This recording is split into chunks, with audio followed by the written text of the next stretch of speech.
Hola, muy buenas a todos. Yo soy Santiago. De parte de las personas que ven en pantalla, somos el grupo 5 de la asignatura Sistemas de Salud 1 y venimos a presentarles el proyecto Cuidarte, prevención y educación sobre tuberculosis en pacientes inmunocomprometidos. Bueno, pero ahora es importante entender qué es la tuberculosis. Es una enfermedad heterogénea. Esto quiere decir que tiene una gran cantidad de manifestaciones en nuestro cuerpo, a pesar de que la más conocida es la de a nivel pulmonar. También puede afectar otro tipo de estructuras y sistemas en nuestro cuerpo, como son los huesos, las articulaciones, también el sistema genitourinario. Es causada por la bacteria Mycobacterium tuberculosis, lo cual pues, va muy de acuerdo al nombre de la enfermedad. Se transmite por la inhalación de gotas que son expulsadas del tracto respiratorio pues, de personas infectadas cuando tosen o están en contacto con ciertos objetos y pues nosotros nos las podemos inocular estando pues en este contacto o inhalando pues el aire donde ha estado una persona que estaba infectada. Teniendo en cuenta esto, hay una serie de retos y es comprender que tiene la enfermedad dos fases. Una fase activa donde se dan las manifestaciones clínicas, donde podemos ver la enfermedad de una manera más fidedigna, y también la fase latente, en donde la enfermedad está ya instaurada, sin embargo, por el estado pues, inmune, no se da una serie de manifestaciones clínicas. Esto es importante en conocer la relación que tiene con el estado del sistema inmune del paciente o de la persona que entra en contacto, pues para poder definir en qué fase está esta enfermedad. Frente a esto es importante una serie de definiciones. Lo primero es la primoinfección. Por ejemplo, una persona que tenga tuberculosis, todos en el Transmilenio, en una parte pública y al entrar en contacto y inocularse la bacteria, esa es la primoinfección.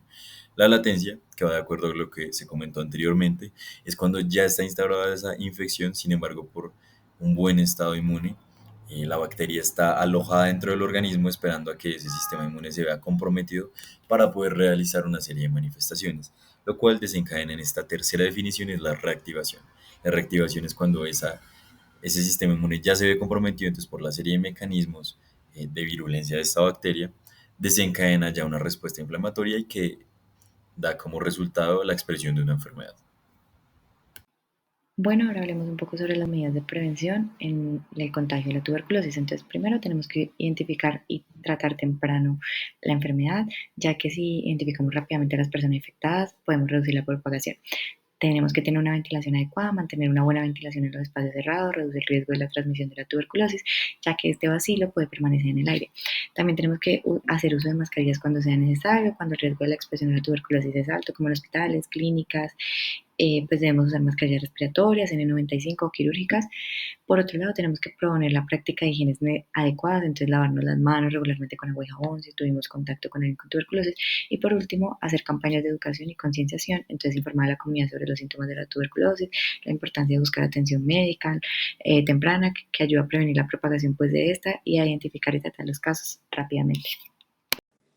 Ya que escucharon un poco de las recomendaciones que les damos, yo voy a hablarles un poco acerca de datos clave y de un poco como de números para que se lleven una idea de lo grave que es esta enfermedad, especialmente en pacientes inmunosuprimidos como lo son ustedes, y por esto mismo entiendan la importancia de llevar a cabo estos cuidados para prevenir su contagio.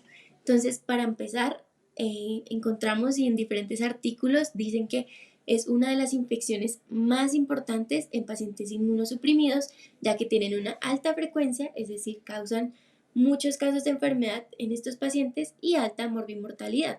Es decir, que no solo causa muchos casos, sino que también causa muchas muertes al año por la tuberculosis. Por esto mismo, la tuberculosis es la principal causa de muerte en pacientes infectados por VIH. El VIH es una enfermedad inmunosupresora. Pero también no solo se ha encontrado que es muy grave en pacientes con VIH, sino en general en pacientes inmunosuprimidos, pues se ha descrito que hay un aumento de la incidencia, es decir, del número de casos de pacientes que se infectan por tuberculosis en pacientes que estén recibiendo corticoides, pues de forma crónica, que es otra manera de inmunosupresión. Entonces, ¿por qué causa la enfermedad?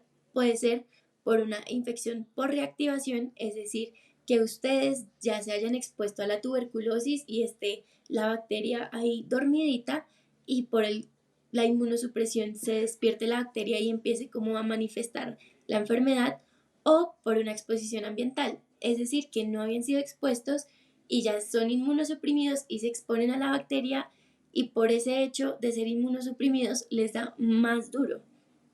Ya hablando como un poco de casos más exactos, en el 2015 se encontró que 1.2 millones de casos de tuberculosis fueron encontrados en personas con VIH. 1.2 millones es muchísimo y por esto también hay que prevenir su contagio. En total, estas pacientes con VIH fueron el 11% de los casos totales de tuberculosis a nivel mundial. Y eso que solo estamos hablando de pacientes con VIH. Si juntáramos la cifra de pacientes con VIH y algún otro tipo de inmunosupresión, esto se elevaría un montón.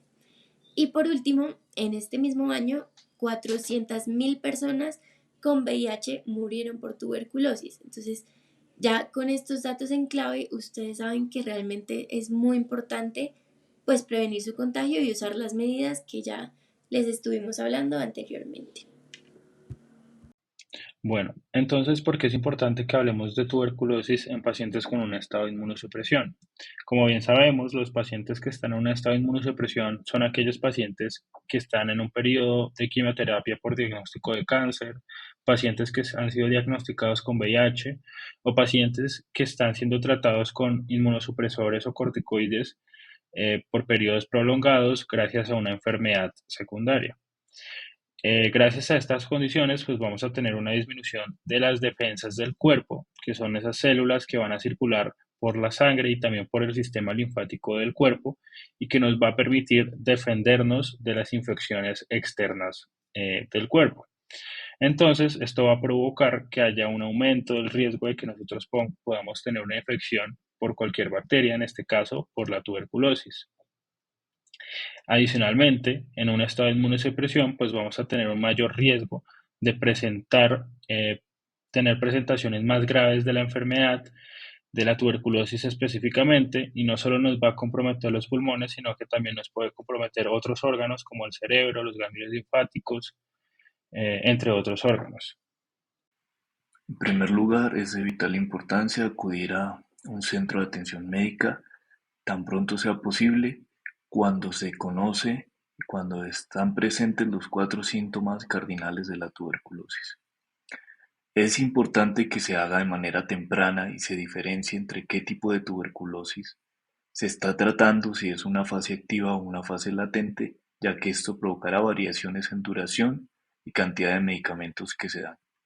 El factor de inmunosupresión en el paciente es importante, ya que al no empezar las terapias de manera temprana, el conteo de CD4 puede estar menor, siendo así la subida de CD4 mucho más lenta y mucho más difícil el manejo al tener un grado mayor de disfunción inmunológica.